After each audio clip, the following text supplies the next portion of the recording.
Hey everybody, how's it going? Railroad Captain here.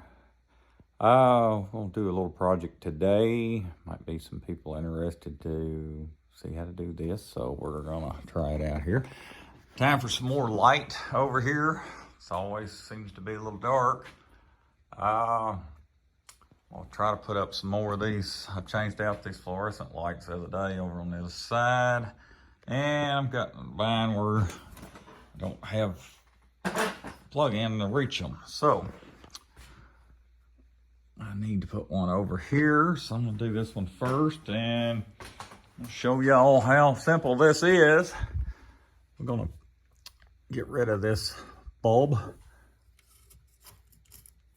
Gonna get rid of this light bulb socket. Don't need it anymore. These little bulbs just don't cut it.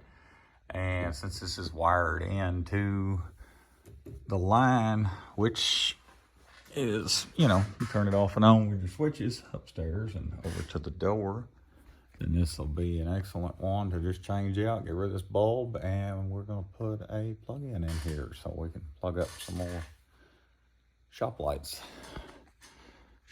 Shouldn't be no big deal. We'll get started here and show y'all what it takes and what it does. Done been to the hardware store this morning. Got a few things we're gonna need, and first things first, be safe.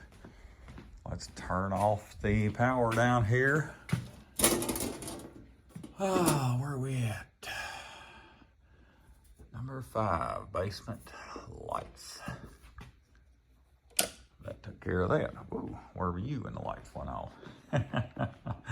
All right, so I'm gonna get my flashlights and get started, and we will go from there. Alrighty, well, we got to get the oval down here, take this apart. Oh, and first things first, if you feel you're not qualified to do this in any way, or you may burn your house down or electrocute yourself, then, pay an electrician to do it into that. So we got a couple screws here that we've got to get out and get the top off, and then we'll have to get the wires out. So let's see what we got under here. And you can see, real simple. Get up here, no problem whatsoever. I didn't have the ground hooked up. Huh, interesting. Anyways, we'll just take these wires loose, take this out, take this off, and take this old box off here, and then we'll be ready for the new box and the plug-in.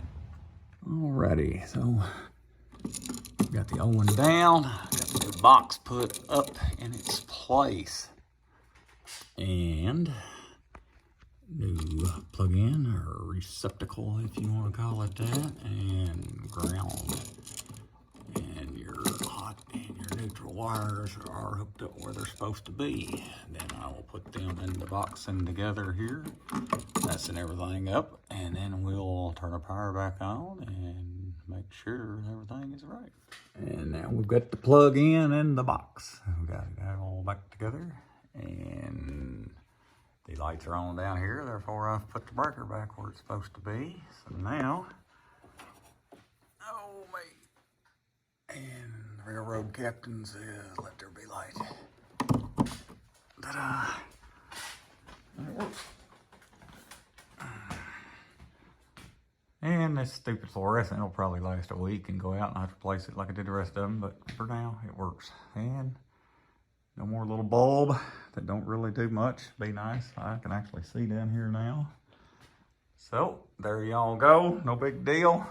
I think it was couple bucks for the box. It was 99 cents for a plug-in, and I think $1 and something for the cover, and that was it. Aggravating, this thing was getting little screws in that never want to fit in there a mile too long, but that's all you got, bud, right there. And I mean, it's nothing nobody can't tackle. Had that done, and I don't know what it took, 20 minutes at the most, but no big deal. So there we go. You can actually see down here. And yep, not bad. Alrighty, well, maybe that'll help y'all out. Whatever y'all are doing there, make sure you shut the power off. Could be bad if you didn't. So, anyways, thank y'all very much. Thanks for watching. Subscribe if you hadn't. Yeah, I know I gotta fix the squeaky floor next. Subscribe if you hadn't. I do appreciate that. Thank y'all. Have a good day. We'll see you.